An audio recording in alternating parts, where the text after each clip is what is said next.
सुप्रभात प्यारे बच्चों। मैं रितिका शर्मा, आपकी फिजिकल एजुकेशन टीचर, आज फिर आपके सामने लेकर आई हूँ। आज हम करेंगे योगासन। जैसे कि हमने कल, आपको ध्यान होगा, कल हमने प्राणायाम किया था, अनुलोम विलोम। मैं आपको अभी तक 5 प्राणायाम करा चुकी हूँ।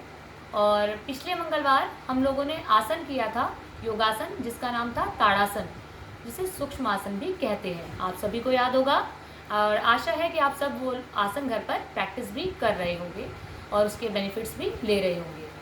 आज मैं आपको सूर्य नमस्कार के बारे में बताऊंगी। सूर्य नमस्कार एक अपने आप में ही कंप्लीट आसन माना जाता है, जिसके अंदर बहुत सारे आसन आ जाते हैं और वो हमारे पूर्ण शरीर के ऊपर, मतलब पूर्ण शारीरिक क्रियाओं पर प्रभाव डालते हैं, जिससे कि हमारे शरीर के हर भाग पर प्रभाव पड़ता है और हमारे हर शरीर को उसका लाभ भी होता है। उसके फ़ायदे भी मैं आपको बताऊंगी।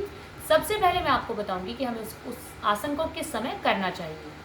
सूर्य नमस्कार को हमेशा हो सके तो सूर्य के सामने ही करना चाहिए, क्योंकि सूर्य से हमें प्रकाश, एनर्जी, ये चीज़ मिलती है।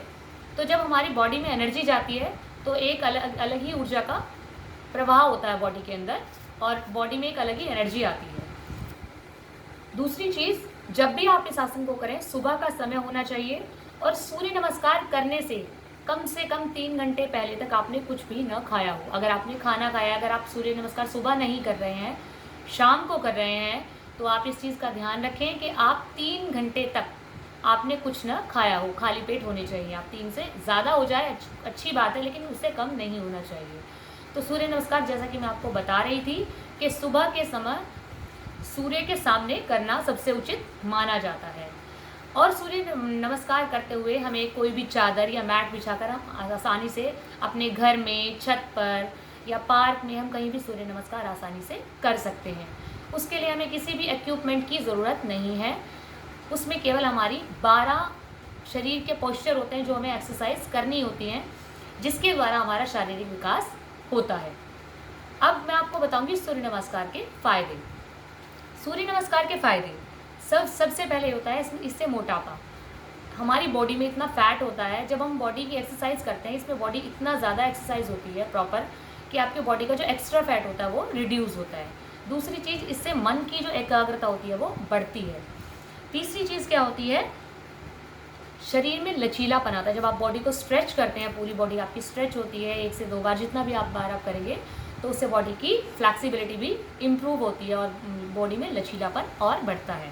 उसके बाद क्या होता है, जब आप लेट कर और स्ट्रेचिंग करते हैं, पेट की स्ट्रेचिंग होती है, तो उससे पेट से रिलेटेड सारी बीमारियां दूर होती हैं।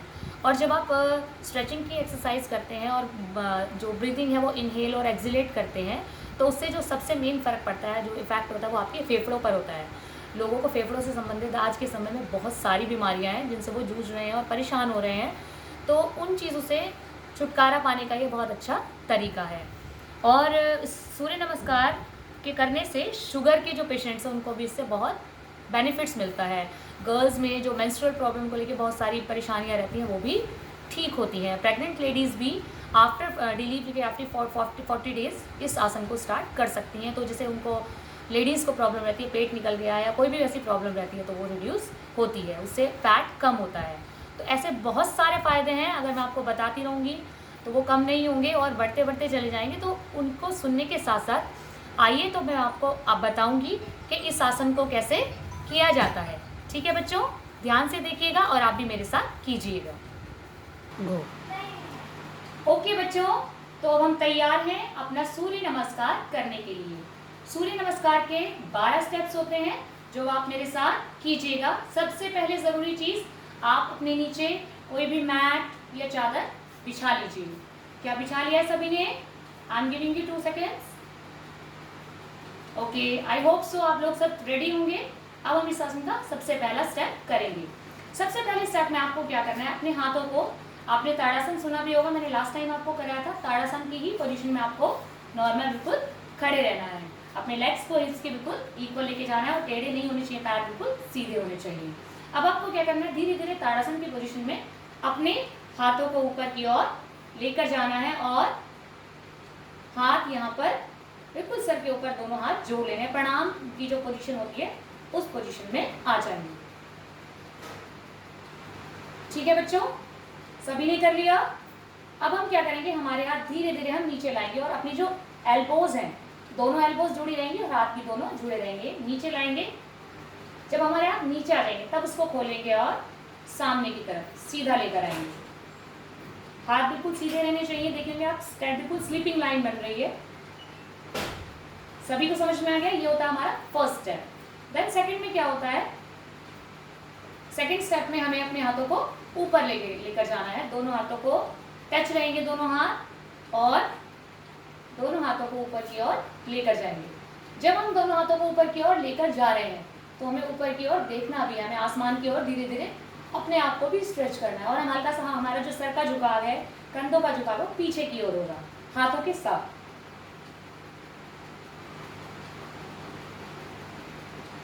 आपको ज्यादा बैंड नहीं होना है, आप अपने जितने लेवल पर आप कंफर्टेबल हो आपको उतना ही बैंड होना है। इस चीज़ का ध्यान रखेंगे, क्योंकि कई बार होता है कुछ लोगों को स्पाइनल कोड की प्रॉब्लम होती है, या फिर बीपी हाई की प्रॉब्लम होती है, या कुछ हार्ट प्रॉब्लम है, तो उन लोगों को इस आसन को अवॉइड करना चाहिए। वो जितने लेवल तक कंफर्टेबल फील करते हैं उतने ही लेवल तक उनको जाना चाहिए। तो मैं फिर से एक बार रिपीट करती हूँ। स्टेप नंबर 1,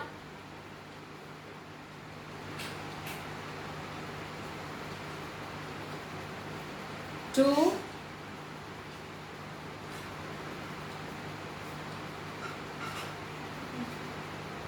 3 में हम अपने हाथों को धीरे धीरे आगे की ओर लेकर आएंगे और हमें बिल्कुल 90 डिग्री के कोण पर ऐसे रहना है। फिर धीरे धीरे अपने हाथों को नीचे लेके जाना है, वो ज़मीन पर टच हो जाएंगे अपने आप ही।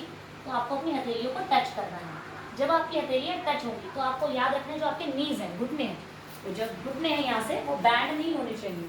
मैं आपको दिखा देती हूँ, आप फिर से देखिएगा। जब आपके हाथ ऊपर की ओर गए और वो जब नीचे की ओर आते हैं तो आपके घुटने बिल्कुल सीधे रहने चाहिए। आप देख सकते हैं घुटने बिल्कुल सीधे, ये लेग्स बिल्कुल सीधी रहनी चाहिए और हाथ ऐसे टच होंगे। आपने किया? ठीक है, मैं फिर से रिपीट करती हूँ। 1, 2, 3, अब 4 में आपको क्या करना है, जो आपकी लेफ्ट लेग है, लेफ्ट लेग बायां पैर जो आपका, आपको उसको पीछे लेकर जाना है। और इसको जैसे अश्व संचालन आसन भी बोलते हैं इसको, आपको अश्व संचालन आसन में बैठना है। तो उसमें क्या होगा, आपके हाथ यहाँ पर थे, आपने अपना बायां पैर पीछे लेकर गए और उसको जो घुटना है वो जमीन पर लगाना है। ठीक है, और पैर बिल्कुल ऐसे होना चाहिए। मैं आपको पास से भी दिखाऊंगी, आपको दिखाई दे रहा है, और आपको ऊपर आसमान की ओर देखना है।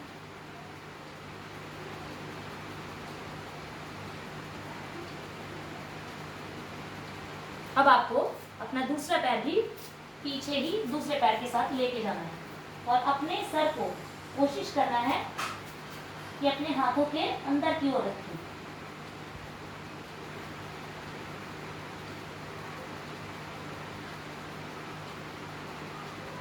अगर आपको समझ नहीं आया, मैं फिर से एक बार बताती हूँ आपको, ध्यान से देख लीजिएगा। जब आपने अपने हाथ नीचे किए थे, यहाँ पर आए थे आपके हाथ और आपके लेग्स बिल्कुल सीधी थी, ये हमारा थर्ड पोजीशन था।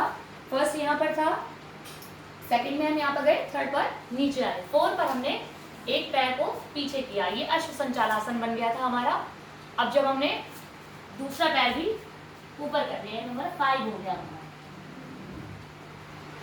नंबर 6 पर फिर से हम नीचे की ओर झुकेंगे। हमें अपनी पूरी बॉडी को अपलिफ्ट रखना है, सिर्फ पंजों के सहारे रखना है और सामने की तरफ देखना है।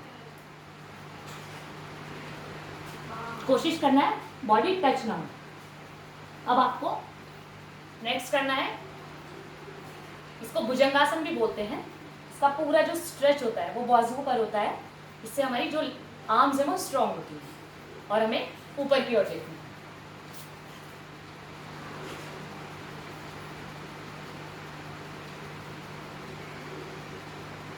ये नंबर स्टेप 6 था। अब वापस से नंबर 7 हम फिर से माउंटेन बनाएंगे। नंबर 8 पर हमने जो पैर पहले आगे किया था उसी पैर को हम पीछे से वापस से आगे लेकर आएंगे। नंबर 8 और वही अश्व संचालासन।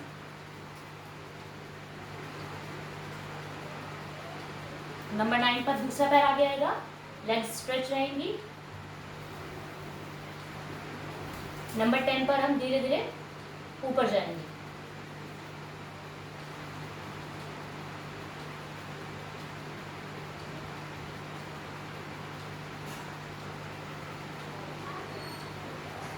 इलेवन पर हाथों को जोड़ेंगे।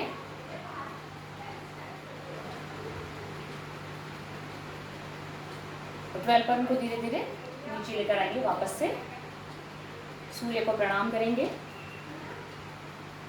तो बच्चों, जैसा कि आपने देखा, ये थे हमारे 12 स्टेप्स सूर्य नमस्कार के, जो मैंने आपको कर कर दिखाए। होप सो आप लोग भी इसको ट्राई करेंगे। इसके बहुत सारे फायदे हैं, जैसा कि मैंने आपको बताया था।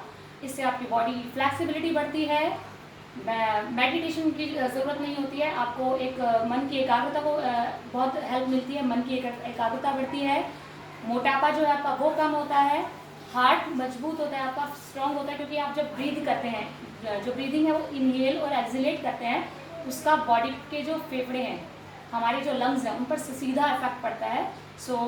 बच्चों ज़रूर कीजिएगा। आपकी जो बॉडी में पेन रहता है, आपके घर में बड़े भी हैं, आप उन लोगों को भी बताइएगा। लेकिन सबसे मेन और ज़रूरी चीज़ याद रखिएगा, जिसको बीपी की प्रॉब्लम है, हार्ट की प्रॉब्लम है, और या फिर स्पाइनल कोड, जो आपकी जो स्पाइनल कोड होती है, रीढ़ की हड्डी उसको बोला जाता है, उसमें अगर प्रॉब्लम है तो प्लीज़ इस आसन को नहीं कीजिएगा। वो अपने जो मैंने आपको प्राणायाम बताए थे, आप उन्हीं को कर बहुत सारे फायदे ले सकते हैं। I hope so you will take benefits of this asana, Surya Namaskar. Bye bye.